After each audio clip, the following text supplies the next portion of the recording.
Manishma Anashim Mishpoka Shalom Yehudim Mashalomah Mashalomka. I greet you all this Yom to all the Bayit house of Israel, all the Goyim coming out of all forms of religious paganism, and all the Gar, feeling alienated now, being grafted in, but now grafted in to the Bayit house of Israel. Shalom, shalom, and shalom. Welcome to the Eliyahu channel. This is part 2 of Parashat Shemot of the Moshe, as told in Sefer Yasher, and we're going to restart in chapter, what we say in Hebrew, Perek 69, Pasuk 1, all as far as we can go, and as far as we can head into. All right, praise Yah. This is going to be exciting. It was getting really stirred up. We had to cut it short in part 1 to keep the length a little shorter for uploading. Now, we just praise Yah for this opportunity to come before you, and we pray that his loving touch of his Ruach will minister to every one of you in the Shem of Yahushua. Oh, Baruch atah Yahuwah our Aloha. May your Shamaim pour down from your throne, Abba, your Berekat and Berekwat to the hearers of this Parashat, and they would receive edification, exhortation, and they would be excited of what they are hearing and the stirring up of the more details in Sefer Yasher of the story of Moshe. Hallelujah. Praise Yah. Amen, amen, amen. And let's just go ahead right in and get started ASAP and get right to it in the Shem of you. Hallelujah. Chapter 69. And the Melech of Edom died in those Yamim in the 18th year of his reign, and was buried in his temple that he had built for himself as his royal residence in the land of Edom. And the children of Esav were sent to Beth-or, which is upon the river, and they fetched from there a young man of beautiful eyes and comely aspect, whose name was Shaul. And they made him Melech over them in the place of Samlah. And Shaul reigned over all the children of Esav in the land of Edom 40 years. And when Pharaoh Melech of Misraim saw that the counsel which Balaam had advised respecting the children of Israel did not succeed, but that still they were fruitful, multiplied, and increased throughout the land of Misraim, then Pharaoh commanded in those Yamim that a proclamation should be issued throughout Misraim to the children of Israel, saying, no man shall diminish anything of his daily labor, and the man who shall be found deficient in his labor, which he performs daily, whether in mortar or in bricks, then his youngest son shall be put in their place. Now this is very cruel and really wild what we're about to read.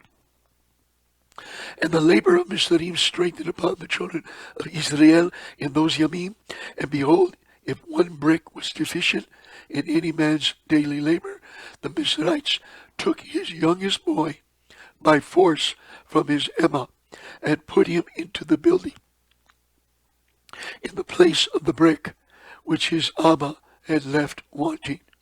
And the men of Misraim did so to all the children of Israel, Yom Mayom, all the Yamim, for a long period.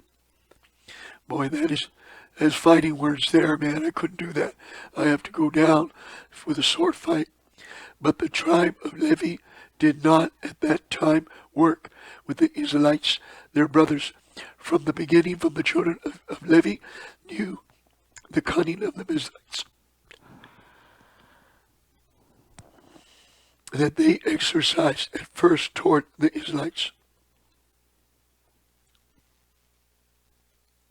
And in the 3rd year from the birth of Moshe, Pharaoh was sitting at a banquet when Al-Paranith, the queen, was sitting at his right and Bathia at his left. And the lad Moshe was lying upon her bosom. And Balaam, the son of Beor, with his 2 sons, and all the princes of the Malkut were sitting at table in the Melech's presence. And the lad stretched forth his hand upon the Melech's head, and took the Keter, the crown, from the Melech's head, and placed it on his own head.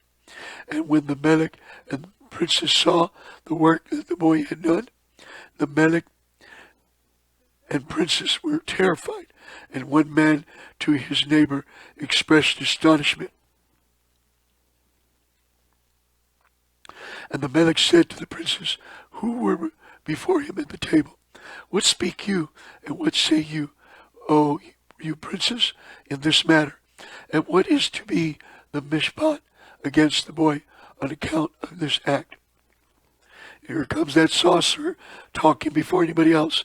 And Balaam, the son of Beor, the magic magician, answered before the Melech princes, and he said, "Remember now, O my master and Melech, the dream which you did dream many yamim since, and that which your servant interpreted to you.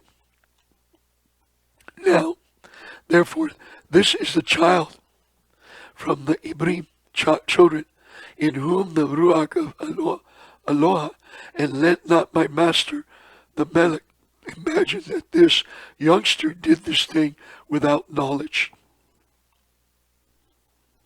For he is an Ibri boy, and Hukmah and understanding are with him.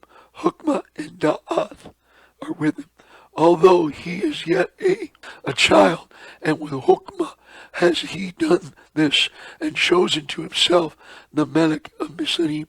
For this is the manner of all the Ibrim, to deceive the Melechim and their nobles, to do all these things cunningly, in order to make the Melechim of the earth and their men tremble. Surely you know that Abraham, their Abba, acted like this, who deceived the army of Nimrod, Melech of Babel, and Amalek, Melech of Gerar, and he possessed himself of the land of the children of Keth and all the sovereigns of Canaan. See, they know the story, the history, and that he descended into Misraim and said of Sarah, his wife, "She is my sister," in order to mislead Misraim and her Melech. And his son Ishak also did so when he went to Gerar and dwelt there, and his strength prevailed over the army of Amalek of the Philistines. And he also thought of making Malkut, sovereignty of the Philistines, stumble, in saying that Rebekah, his wife, was his sister. Yaacob also dealt treacherously with his brother, and took from his hand his Mekar and his Manakot. He went then to Madaram, to the house of Laban, his Emma's brother, and cunningly obtained from him his daughter, his cattle, and all belonging to him, and fled away and returned to the land of Canaan to his Abba. Well, he's really turning the story around. But he knows history, but he's turning it around for his own. His sons told their brother Yosef, who went down into Misraim and became a slave, and was placed in the prison house for 12 years, until the former Pharaoh dreamed dreams, and withdrew him from the prison house, and magnified him above all the princes in Misraim on account of his interpretation, his dreams to him. And when Aloha caused a famine throughout the land, he sent for and brought his Abba and all his brothers and the whole of his Abba's house, and supported them without price or reward, and bought the Mizrahites for slaves. Now therefore, my master Melech, behold, this child has risen up in their stead in Mishna, to do according to their deeds, and to the trifle with every Melech, prince, and judge. If it please the Melech, let us now spill his blood upon the ground, lest he grow up and take away the government from you, your hand, and the hope of Mishna perish after he shall have reigned. And Balaam said to the Melech, let us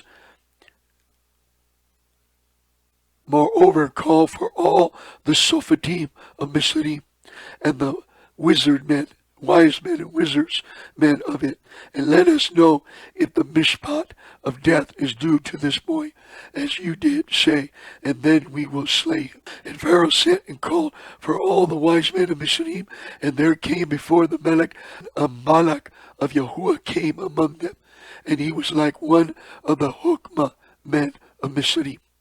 And the Melech said to the wizards and men around him, surely you have heard what this Ibri boy who is in the house has done, and this has Balaam judged in the matter. Now judge you also, and see what is due to the boy for the act he has committed. So you can see it's completely different from the movie Ten Commandments. Even in the Shemot story,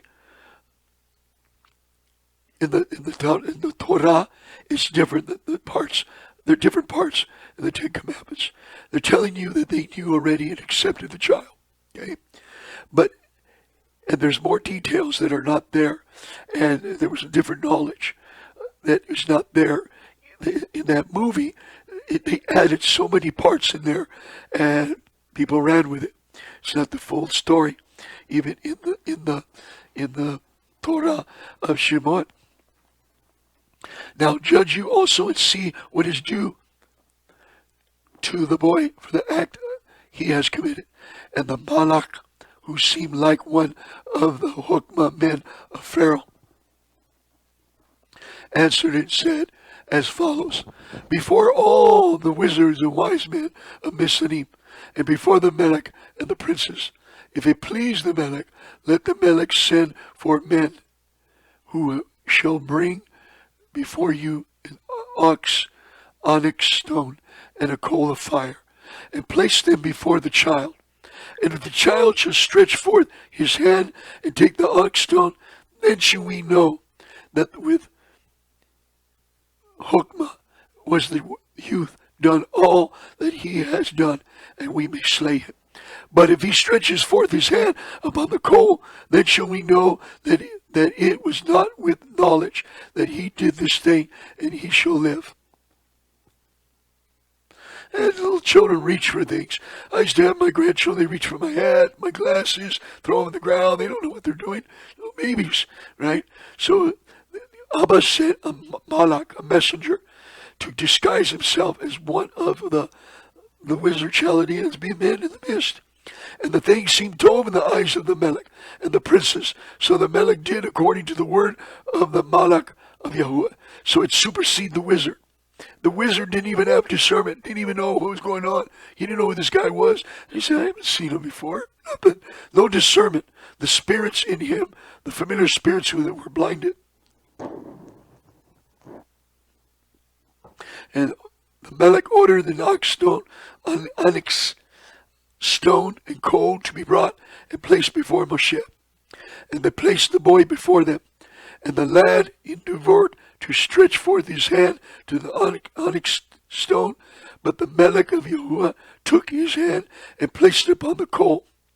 And the coal became extinguished in his hand. It went cold. They can't tell. No. Because a hot coal would look grayish on the outside, partially being burnt, till it gets to the heat point, and you can't tell until you touch it or put your hand very slowly to it. And he lifted it up and put it in his mouth, and burned part of his lips and part of his tongue, and became heavy in mouth and tongue. So the child screamed and cried, and they said, oh man, he's just a baby. You don't know what he's reaching for.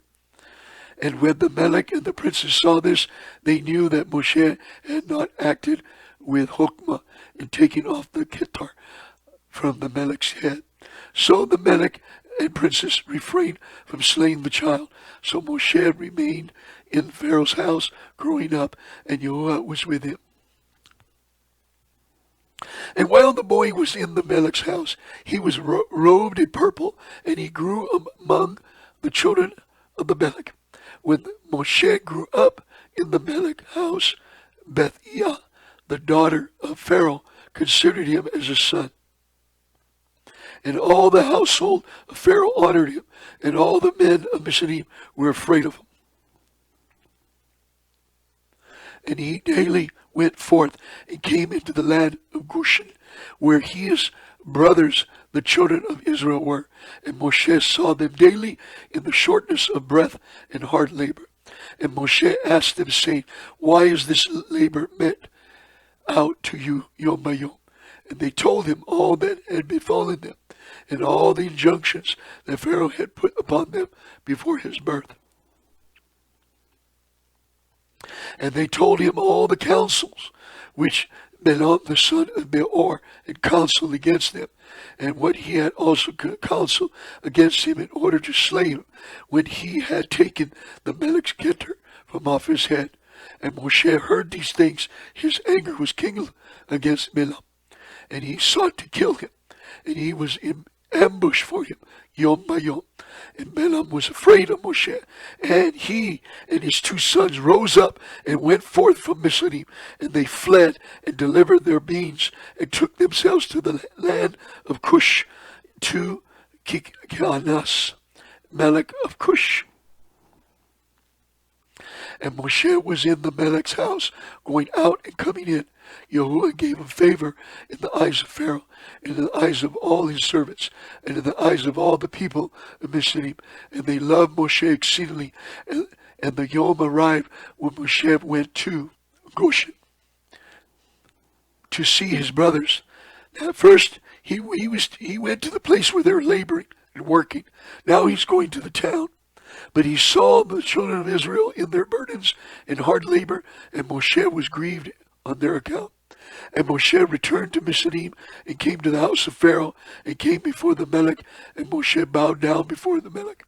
And Moshe said to Pharaoh, I ask you, my master, I have come to ask a small request from you. Turn not away my face empty.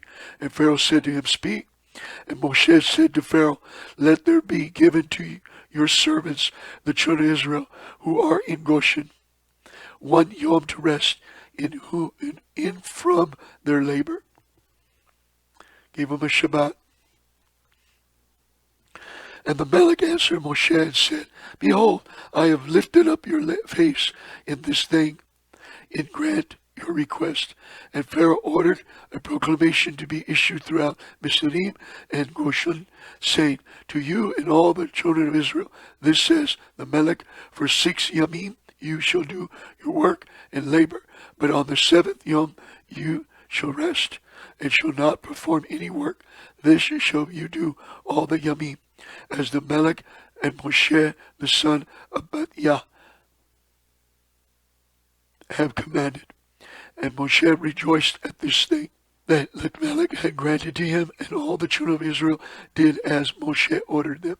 And for this thing was from Yahuwah to the children of Israel, for Yahuwah had begun to remember the children of Israel, to save them for the sake of their avot. And Yahuwah was with Moshe, and his fame went throughout Mishna.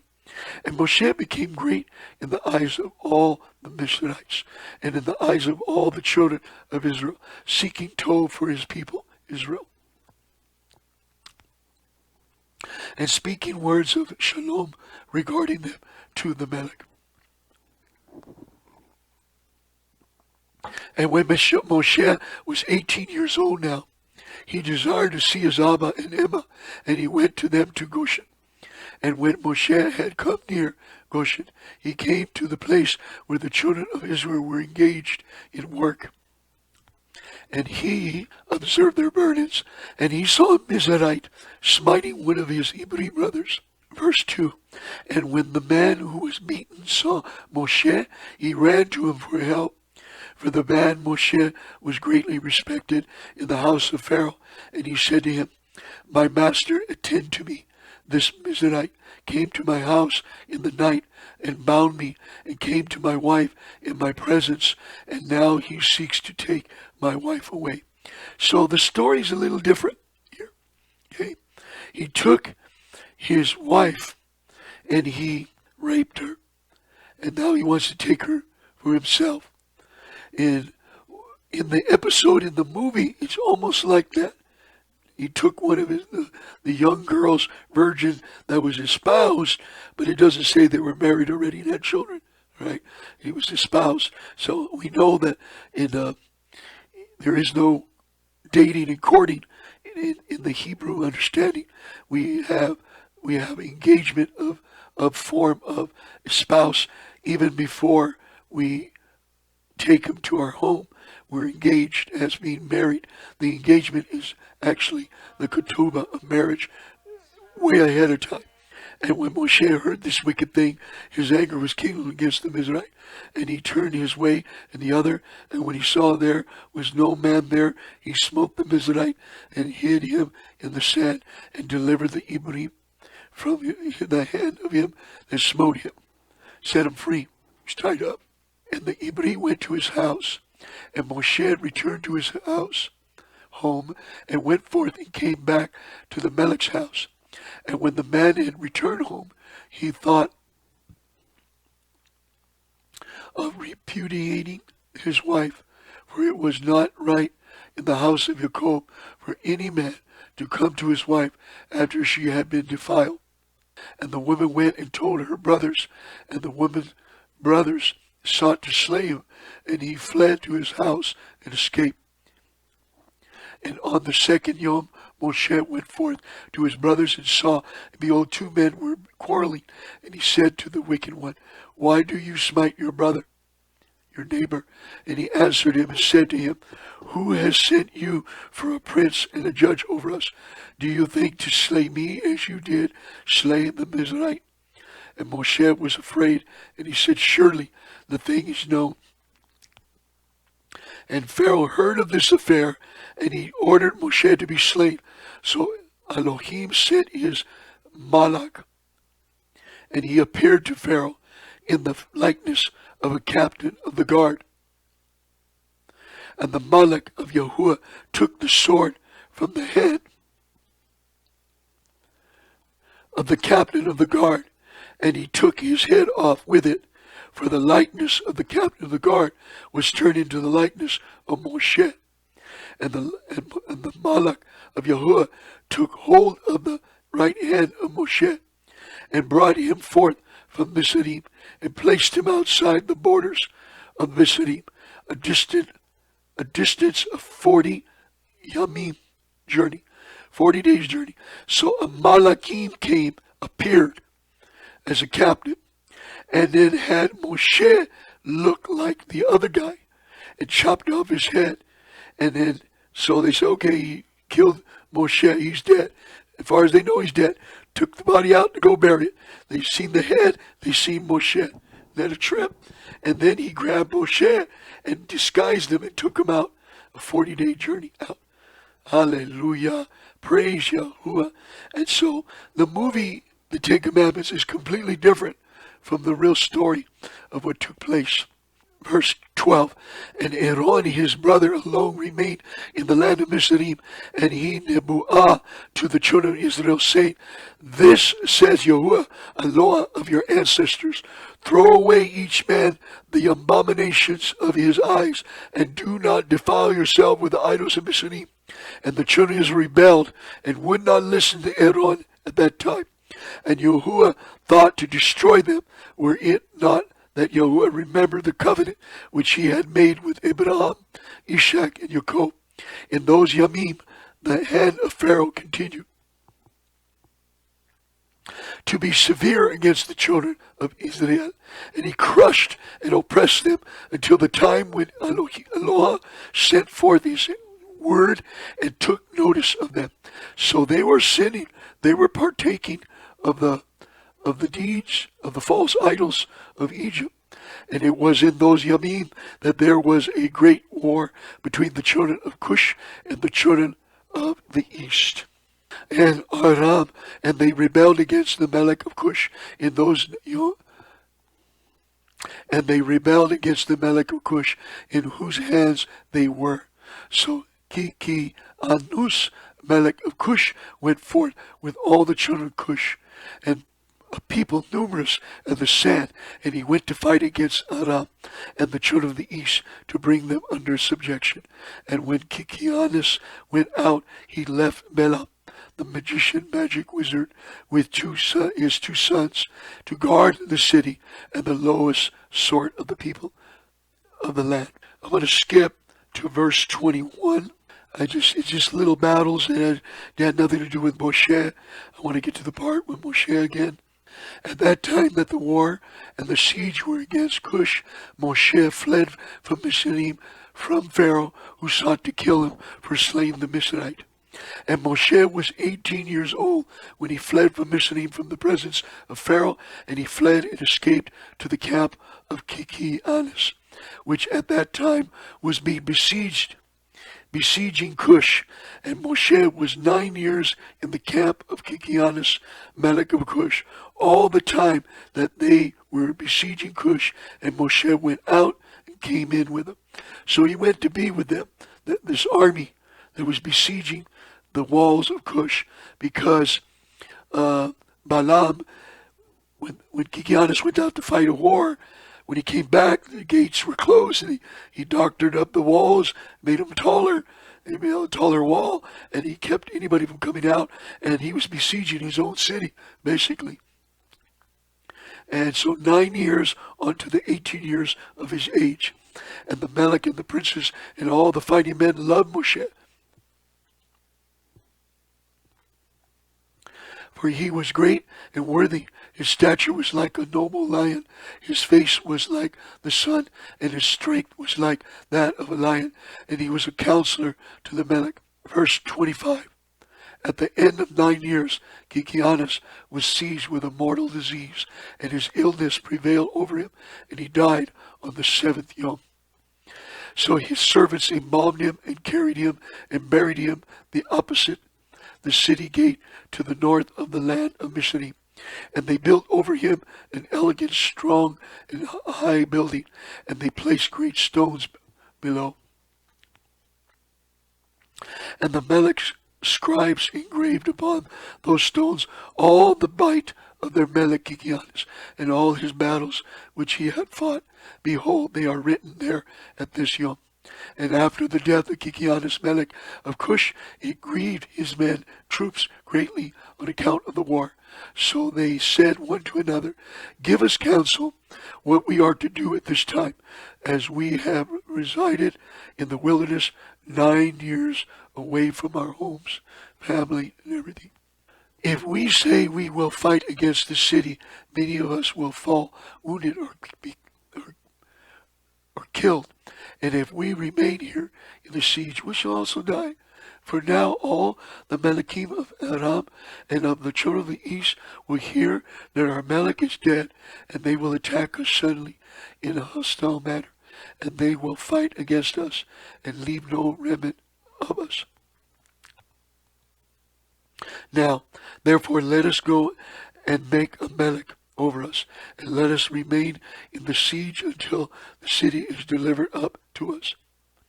And they wished, and they wanted to choose on that Yom a man for Melech from the army of Kikianus, and they found no object of their choice like Moshe to reign over them.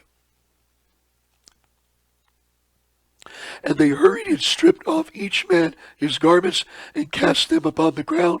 And they made a great heap and placed Moshe therein. And they rose up and blew with the trumpets and called out before him. And he said, May the Melech live, may the Melech live. And all the people and nobles swore to him to give him for a wife Adonai, the queen, the Cushite wife of Kikianus. And they made Moshe Melech over them on that yom. Now the wife was still besieged in the city walls, so she wasn't around him. She was locked up in her palace behind the walls, and the Melech was surrounding her, and the wizard blocked the wall and the door from being open. Nobody could get in. Okay. And all the people of Cush issued a proclamation on that yom, saying, every man must give something to Moshe of what is in his possession. And they spread out a sheet upon the heap, and every man cast into it something of what he had, one a gold earring, and the other a coin, also an onyx stones, beryl, pearls, marble. Did the children of Cush cast to Moshe upon the heap, also silver and gold in a great abundance.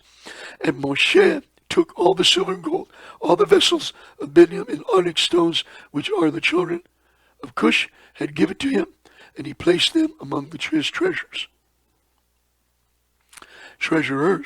And Moshe reigned over the children of Cush on that yom in the place of Kikianus Melech of Cush. Chapter 73. In the 55th year of the reign of Moshe, of Pharaoh, Melech of Mishna, that is the 157th year of Israelites going down into Mizraim, reigning over Moshe in Cush.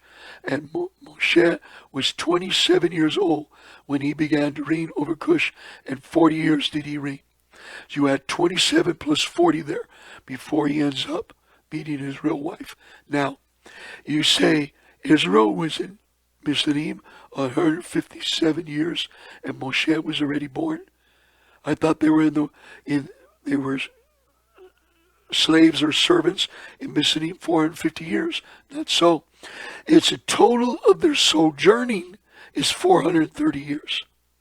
They're only going to be in Mizraim 410 years. But the total sojourning of Abraham, Ishak, and Yaacob comes to the 430 years. That is well known among the rabbis and all the scribes, even this yom. But people don't understand that are the Christian community, because they don't know Torah. They don't know the writings. It's mentioned among the sages as well. And Yahuwah granted Moshe favor and recognition in the eyes of all the children of Cush, and the children of Cush loved him exceedingly. So Moshe was favored by Yahuwah and by men. And in the 70th yom of his reign, all the children of Cush assembled and came before Moshe and bowed down to him to the ground. And all the children spoke together in the presence of the Melech, saying, give us counsel, that we may see what is to be done to this city. For it is now 9 years that we have been besieging round about the city, and have not seen our children and our wives. So the Melech answered them, saying, if you will listen to my voice in all that I shall command you, then will Yahuwah give the city into your hand, and we shall subdue it. For if we fight with them, as in the former battle that we had with them before the death of Kikianus, many of us will fall down wounded as before. Now therefore, behold, here is counsel for you in this matter. If you will listen to my voice, then will the city be delivered into our hands. So all the forces answered the Melech, saying, all that our master shall command, that will we do. And Moshe said to them, pass through and proclaim a voice in the whole camp to all the people, saying, this says the Melech, go into the forest and bring with you of the young ones of the stork, each man a young one in his hand. And any person transgressing the word of the Melech, who shall not bring his young one, he shall die, and the Melech will take all belonging to him. And when you shall bring them, they shall be in your keeping. You shall rear them up until they grow up, and you shall teach them to dart upon as the way of the young ones of a hawk. You teach them how to hunt. Now, the stork, I've seen storks, 6 feet tall. They go in the fields. They go in they go into the holes and get squirrels, they get gophers, they eat meat, okay? They eat berries and other things, but they eat meat, and they even eat snakes, okay? And they're really quick and fast. And then they take the feet and they hold it while the snake's twirling, kill it, and then start to grease on it, okay? So all the children of Cush heard the words of Moshe, and they rose up and caused a proclamation to be issued throughout the camp, saying, "Unto you, all the children of Cush, the Melech's order is that you go all together to the forest and catch there the young storks, each man his young one in his hand, and you shall bring them home. And any person violating the order of the Melech shall die, and the Melech will take all that belongs to him." And all the people did so, and they went out to the wood, and they climbed the fir Izim, and caught each man a young one in his hand, and all the young of the storks, and they brought them into the desert, and reared them up, and reared them by order of the Melech, and they taught them to dart upon similar to the young hawks. And after the young storks were reared up, the Melech ordered them to be hungered for 3 yamim, and all the people did so.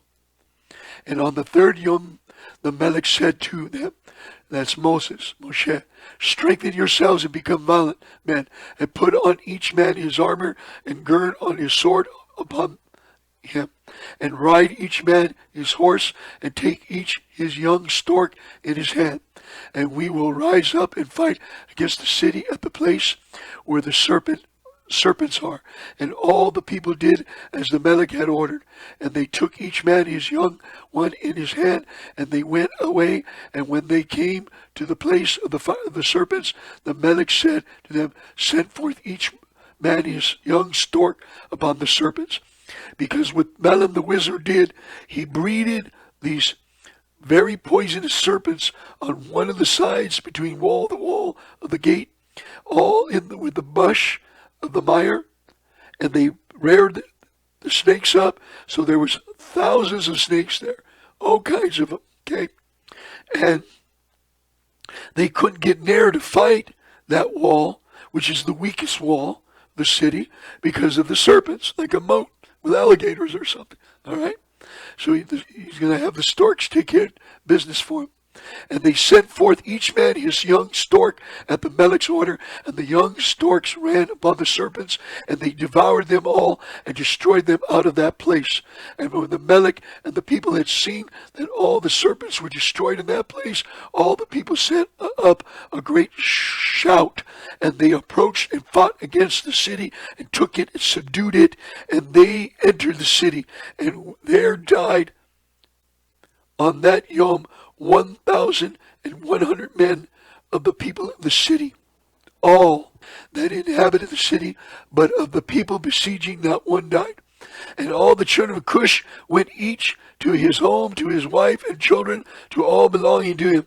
And Balaam the magician, magic man, wizard, Chaldean, when he saw that the city was taken, and he found out Moshe was the Melech there, he was in trouble. He opened the gate, and he and his 2 sons and 8 brothers fled and returned to Mishna, to Pharaoh Melech of Mishna. So he went back to Pharaoh after that happened. They are the sorcerers and the magicians who are mentioned in the scroll of the Torah, standing against Moshe when Yahuwah brought the plagues upon Mishna. Just like the book of Yasher is quoted several times in the scripture, in the Tanakh, is it not written in the book of Sefer Yasher? Yasher is quoting now the scroll of the 5 books of Torah, okay, of the 2 sorcerers that threw their staffs. Hasn't happened yet. They're just throwing a little quotation there. So Moshe took the city by his hokmah, and the children of Cush placed him on the throne instead of Kikianus, Melech of Cush. And they placed the royal Keter upon his head, and they gave him for a wife Adoniah, the Cushite queen wife of Kikianus. That's right, Adoniah. Her name was Adoniah, like Yah, okay? Adon, Master Yah. but in a feminine form with an eye, the Cushite queen wife of Kikianus. And Moshe revered Yahuwah, Elohim of his Abod, so that he came not to her, nor did he turn his eyes to her. And for Moshe remembered how Abraham had made his servant Eleazar swear, saying to him, You shall not take a woman from the daughters of Canaan for my son Ishak. Also what Ishak did when Yaacob had fled from his brother, and when he commanded him, saying, You shall not take a wife from the daughters of Canaan, nor make alliance with any of the children of Ham.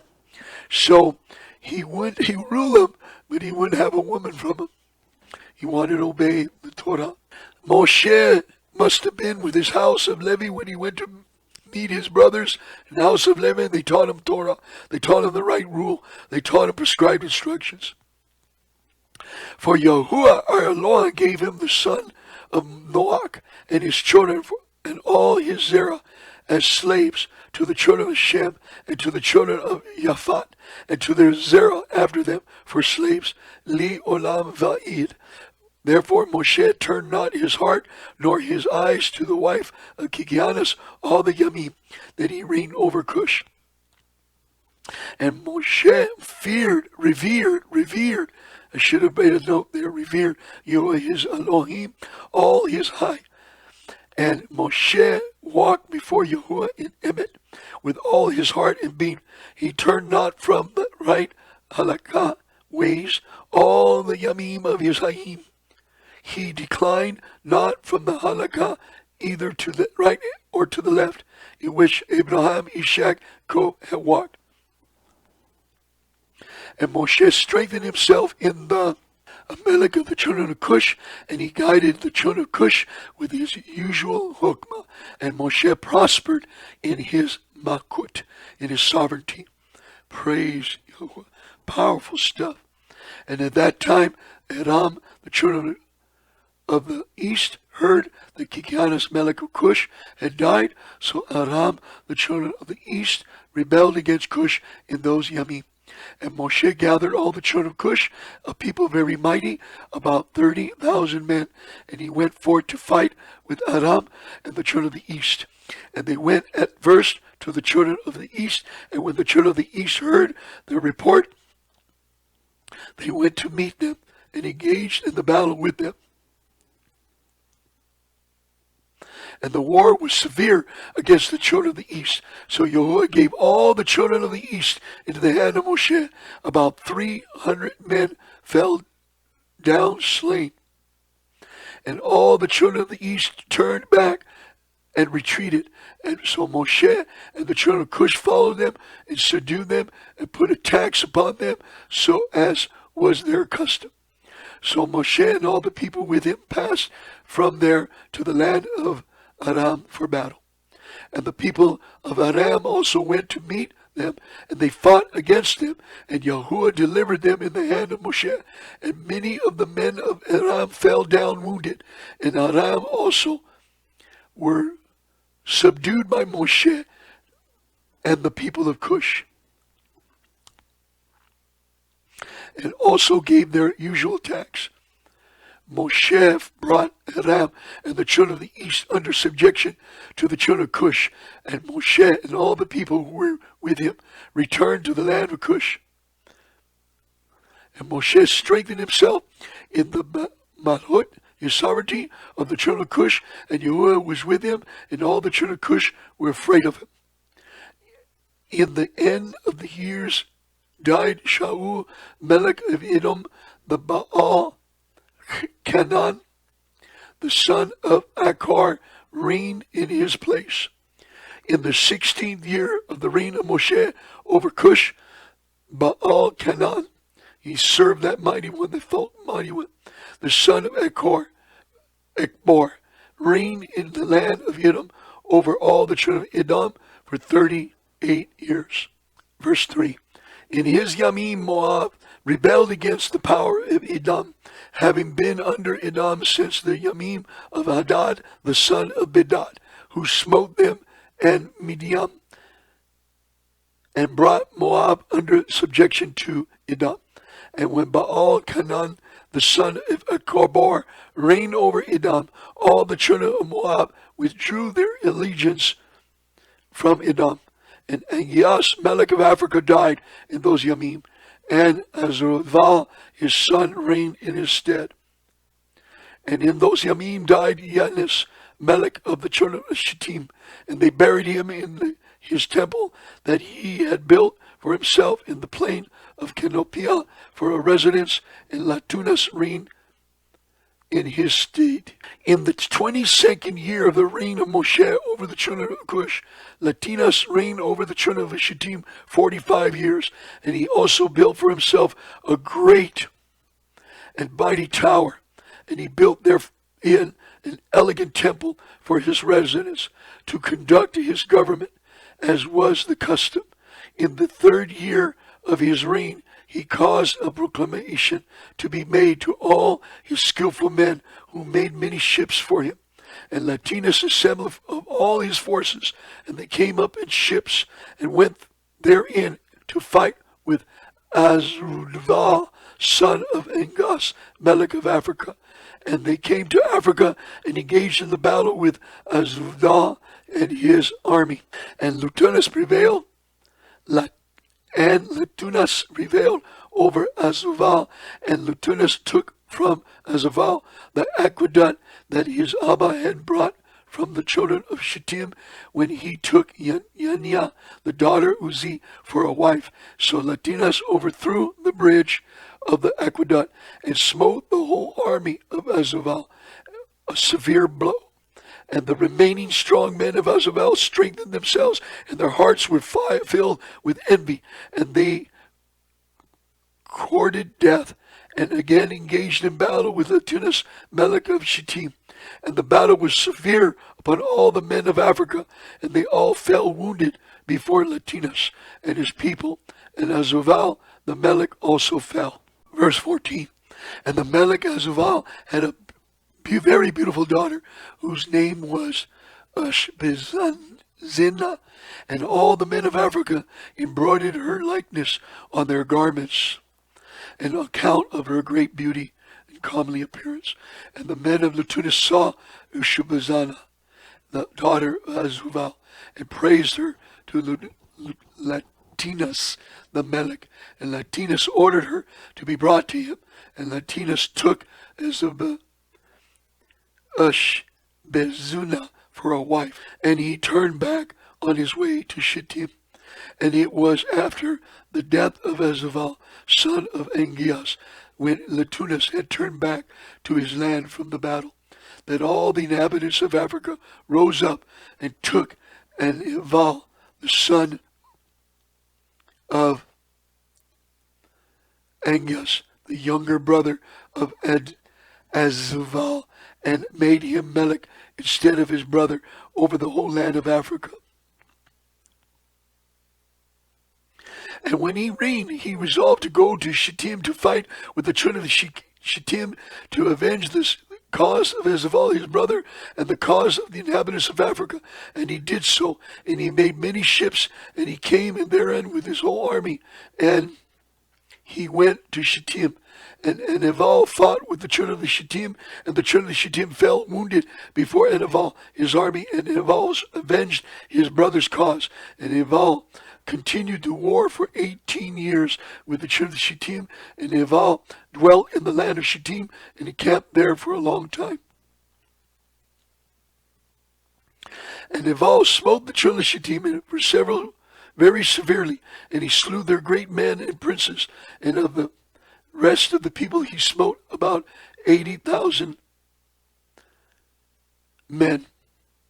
At the end of the Yamim and years, Anival returned to his land of Africa, and he reigned securely in the place of Azurval his brother.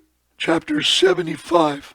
At that time, in the 180th year of the Israelites going down to Egypt. Now Israel is in captivity for 180 years, or being there. There went forth from Mizraim valiant men, 30,000 on foot, from the children of Israel, who were all of the tribe of Yosef, of the children of Ephraim, the son of Yosef. 30,000 of Ephraim decide to leave Egypt too early, prematurely. For they said the period was completed which Yahuwah had appointed the children of Israel in the times of old, which he had spoken to Abraham. And these men girded themselves, and they put each man his sword at his side, and every man his armor upon him, and they trusted in their strength, and they went out together from Mishna with a mighty hand, and they brought no provision for the road. What? Only silver and gold. So I'm telling you, not all of Israel were slaves. All right? Not all of them. They had army weapons, men with full uniform, and silver and gold. Not even bread for that yom did they bring in their hands, for they thought of getting their provision for prey from the Philistines, and if not, they would take it by force. And these men were very mighty and valiant men. One man could pursue 1,000, and two could rout 10,000. So they trusted in their strength and went together as they were. And they directed their course toward the land of Gath, and they went down and found the shepherds of Gath feeding the cattle of the children of Gath. And they said to the shepherds, "Give us some of the sheep for prey, that we may eat, for we are hungry, for we have eaten no bread this yamim." And the shepherds said, "Are they our sheep or cattle, that we should give them to you even for money pay?" So the children of Ephraim approached to take them by force, and the shepherds of Gath shouted over them that their cry was heard at a distance. So all the children of Gath went out to them. And when the children of Gath saw the evil doing of the children of Ephraim, they returned and assembled the men of Gath, and they put on each man his armor, and came forth to the children of Ephraim for battle. And they engaged with them in the valley of Gath, and the battle was severe. And they smote from each other a great many on that yom. Verse 12. And on the second yom, the children of Gath sent all the children of the Philistines that they should come to their help, saying, "Come up to us and help us, that we may smite the children of Ephraim who have come forth from Mizraim to take our cattle and to fight against us without cause." Now the beings of the children of Ephraim were exhausted with hunger and thirst, for they had eaten no bread for 3 yamim. And 40,000 men went forth from the cities of the Philistines to the assistance of the men of Gath, and these men were engaged in battle with the children of Ephraim. And Yahuwah delivered the children of Ephraim in the hands of the Philistines, and they smote all the children of Ephraim, all who had gone forth from Mizraim. None were remaining but 10 men who had ran away from the engagement. For this evil was from Yahuwah against the children of Ephraim, for they transgressed the word of Yahuwah in going forth from Mizraim before the period had arrived which Yahuwah in the Yamim of old had appointed to Israel. And the Philistines also there fell a great many, about 20,000 men, and their brothers carried them and buried them in their cities. And the slain of the children of Ephraim remained forsaken in the valley of Gath for many Yamim and years. Now, this is very important, what you're going to read here. And the slain of the children of Ephraim remained forsaken in the valley of Gath. Sound familiar yet? For many Yamim years, and were not brought to burial, and the valley was filled with men's bones, just like in Ezekiel. Same story. Can these dead bones live? And there was a valley. And the men who had escaped from the battle came to Mizraim and told all the children of Israel all that had befallen. So they got to resurrect. And then later Yamim. And their Abba, Ephraim, mourned over them for many Yamim. And his brothers came to counsel him. And he came to his wife, and she bore a son, and he called his name Beriah. For she was unfortunate in his house. And he called his name Ber-Iyah, for she was unfortunate in his house. We're going to stop there before chapter 76. Oh, praise Yah. Hallelujah. This was a great Parashat Shemot part 2. And we're going to go ahead and proceed forth in part 3 of this Shemot to get to the exact place of the 6 chapters of Shemot. Till you get to the chapter 6 verse 1 is where we want to leave off, even in the book of Yasher. All right, when he goes back to Moshe, goes back to Mitzrayim and approaches Pharaoh. There's going to be a whole new Pharaoh and the whole thing. But all the detailed stories of the years of Moshe, completely different from the false image that was put on us in Hollywood, in the movies, and what was left out in the book of the Torah of Shemot. But it is well known among us in Israel because of the stories they have of the sages and the writings, other writings, which is the book of Yasher. Thank you so much for joining me. This completes chapter, and we'll continue in chapter 76 as part 3 of Parashat Shemot, the stories of Moshe. Thank you. Please subscribe and tell people we're going through these exciting stories in the book of Sefer Yasher. Let me